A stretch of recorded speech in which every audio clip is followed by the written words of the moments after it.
ഞാൻ എൻ്റെ ജീവിതത്തിൽ മനസ്സിലാക്കിയെടുത്തിട്ടുള്ള ഏറ്റവും വലിയൊരു ലെസൺ ആട്ടോ ഇപ്പൊ ഞാൻ നിങ്ങളുടെ മുമ്പിൽ ഷെയർ ചെയ്യാൻ പോകുന്നത്.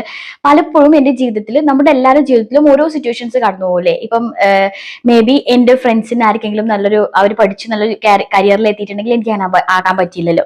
അതേപോലെ നോർമലി അവിടേക്ക് വിവാഹം കഴിഞ്ഞ സമയത്ത് അവിടേക്ക് കല്യാണം കഴിഞ്ഞല്ലോ, എൻ്റെ കല്യാണം ആയില്ലല്ലോ എന്നോർത്തിട്ട് നമുക്ക് നമ്മൾ വിചാരിച്ച സമയത്ത് സംഭവിക്കാത്തത് കൊണ്ട് നമ്മൾ മറ്റുള്ളവർക്ക് സംഭവിക്കുന്ന കാര്യങ്ങൾ എണ്ണിക്കൊണ്ടേയിരിക്കുക. അത് എണ്ണിട്ട് അയ്യോ അവർക്ക് അങ്ങനെ സംഭവിച്ചിട്ടുണ്ടല്ലോ, അവർക്ക് അങ്ങനെ കിട്ടിയല്ലോ, എനിക്ക് എന്തുകൊണ്ട് കിട്ടിയില്ല, ഇങ്ങനെ ഇതിൽ ഭയങ്കര സ്ട്രെസ് അനുഭവിച്ചുകൊണ്ടേ ഇരിക്കുന്ന ഒരാളായിരുന്നു കേട്ടോ.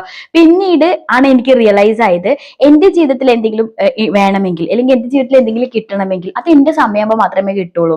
നിങ്ങളാണെങ്കിലും മറ്റുള്ളവരുടെ ഒരുപാട് കാര്യങ്ങൾ കാണുമ്പോൾ അവൻ അതുണ്ടല്ലോ അവൾക്ക് അതുണ്ടല്ലോ എന്നല്ല ആലോചിച്ചിട്ട് ഒരുപാട് ബോധേഡാകുന്ന ആൾക്കാരാണെങ്കിൽ നിങ്ങൾക്ക് എപ്പോഴാണ് നിങ്ങളുടെ സമയമാവുന്നത് അപ്പൊ മാത്രമേ നിങ്ങൾക്ക് കിട്ടുള്ളൂ. ഈ അനുഗ്രഹങ്ങളും ബ്ലെസ്സിങ്സും അതുപോലെ നമ്മുടെ ജീവിതത്തിലേക്ക് പല കാര്യങ്ങളും കടന്നു വരുന്നത് അത് നമുക്കായിട്ട് തിരഞ്ഞെടുത്തൊരു സമയമുണ്ട്, ആ സമയത്തേ ഉണ്ടാവുള്ളൂ കേട്ടോ. നമ്മൾ പലപ്പോഴും ചില കരിയറും കാര്യങ്ങളൊക്കെ ചിലപ്പോൾ ഒരു പാർട്ട് ഓഫ് എന്ന് പറയുന്നത് ലക്കായിരിക്കാം, അനുഗ്രഹമായിരിക്കാം. അതിന്റെ കൂടെ തന്നെ നമ്മൾ ഒരുപാട് ഹാർഡ് വർക്ക് ചെയ്യേണ്ടി വരും അതൊന്ന് നേടിയെടുക്കാൻ വേണ്ടിയിട്ട്. അപ്പൊ നമ്മൾ നമ്മളെ ലൈഫിലേക്ക് നോക്കിയിട്ട് എല്ലാം കാണാൻ വേണ്ടി ശ്രമിക്കുക എന്നുള്ളതാണ് ഞാൻ പഠിച്ചെടുത്ത ഏറ്റവും വലിയ ലെസൺ കേട്ടോ. നമ്മൾ ചുറ്റുമുള്ള ആൾക്കാരെ നോക്കിയിട്ട് അവർക്ക് അങ്ങനെയാണല്ലോ, അവർക്ക് ഇങ്ങനെയാണല്ലോ, അവർക്ക് കിട്ടിയല്ലോ എന്നൊക്കെ ആലോചിച്ച് ചിന്തിച്ചിരിക്കുന്ന ആൾക്കാരാണെങ്കിൽ തീർച്ചയായിട്ടും അതിന് മാത്രമേ നേരം കാണുള്ളൂ.